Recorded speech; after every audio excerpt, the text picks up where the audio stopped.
Hey guys, Eric Johnson. I want to talk about overcoming loneliness and sobriety. It's something that I well know of.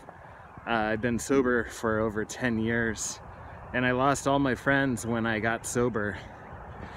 If you've been drinking for any length of time and it's an all-consuming thing in your life, those friends of yours are probably just there using with you or drinking with you.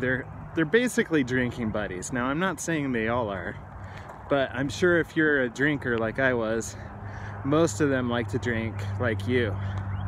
So the first step of staying sober is you have to get rid of those friends, because they're not going to understand your sobriety.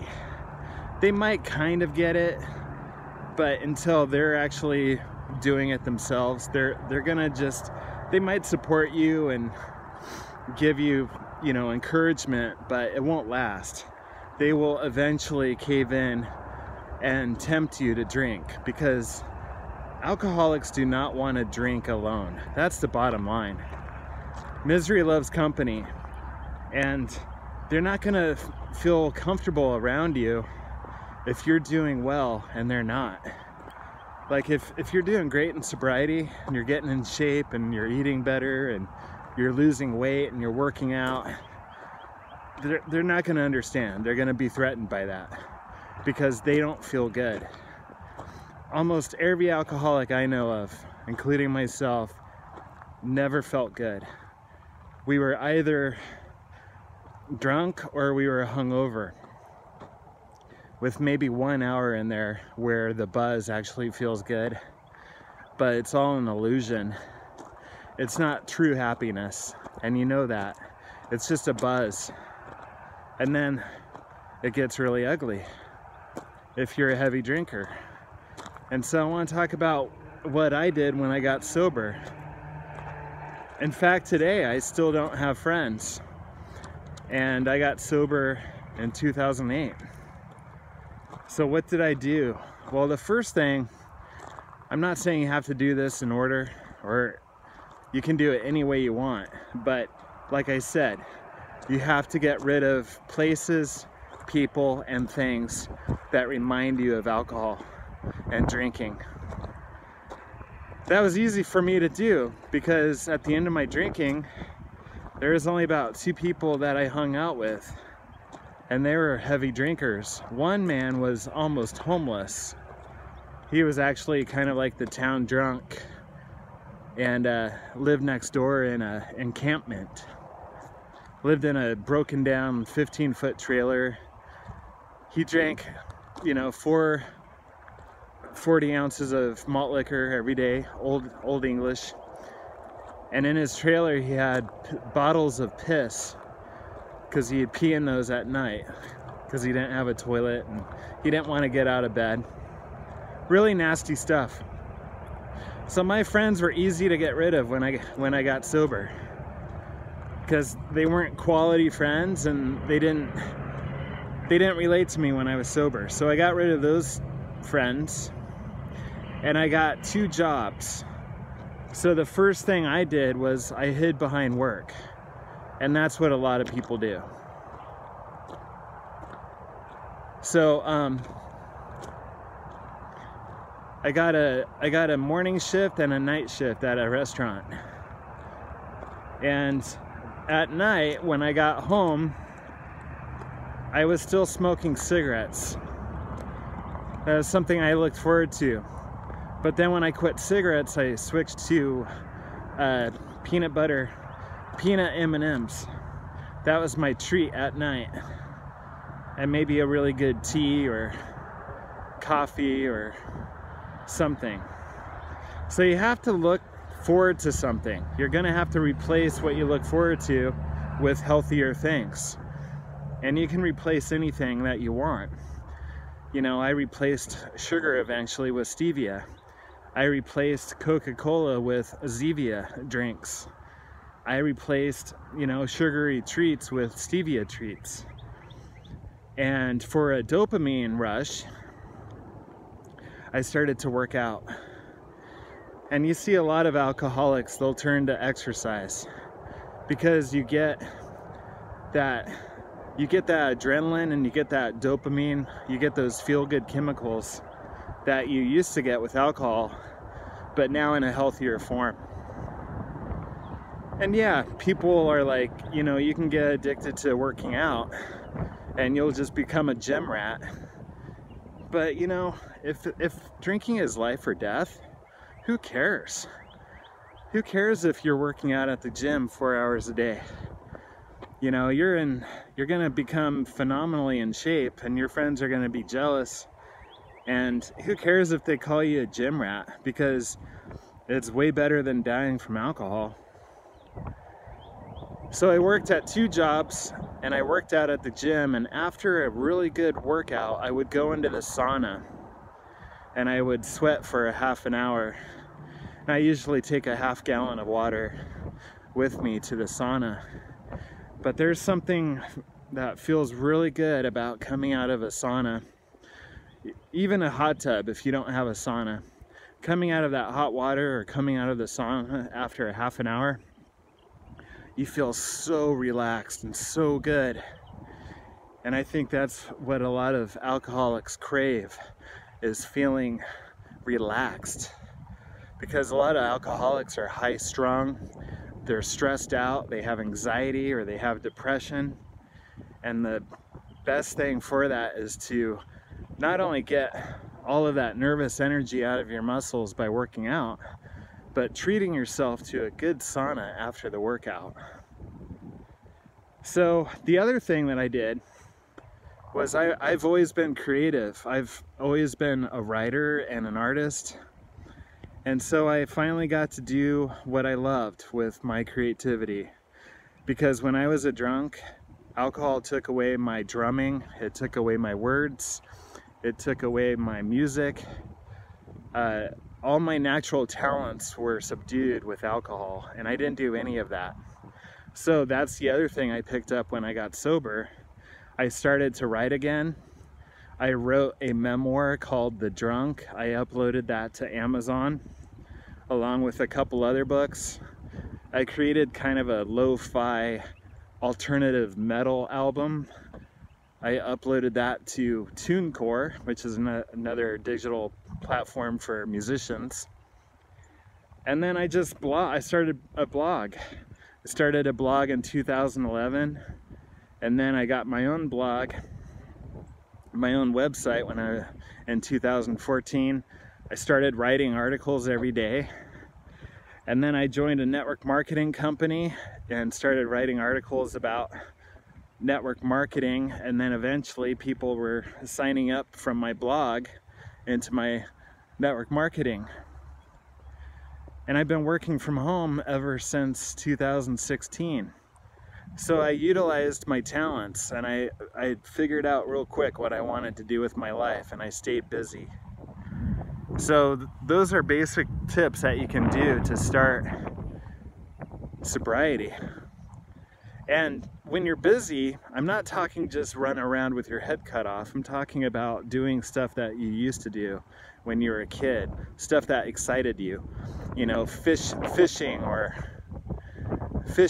riding a bicycle, or any of those hobbies that alcohol took away. You can start bringing those back. They might not look exactly the same as when you were a kid, but you'll find a version that you like. For instance, I used to play a drum set.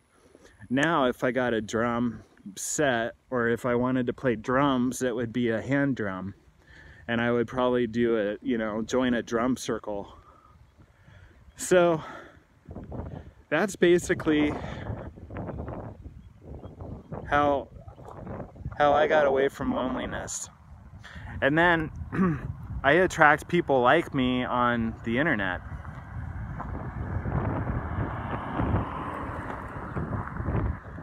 So if you're lonely, the other best thing you can do is help other addicts and alcoholics. There's a lot of people that when they get sober, they go to AA, they do a year of AA, and then they become a sponsor themselves. Because nothing feels better than to help others. Because we were very selfish and self-centered as alcoholics. So the best thing we can do is give back. But I would at least get 6 months to a year of sobriety under your belt before you, you know, sponsor someone. And I don't even do AA. You know, when I was done drinking, I've done AA many times, but when I finally got sober, it was, for me, it was a gut feeling, and it was life or death, and I was at my bottom for real. Because I'd been sober many times, but this time it was different. 2008, I was done.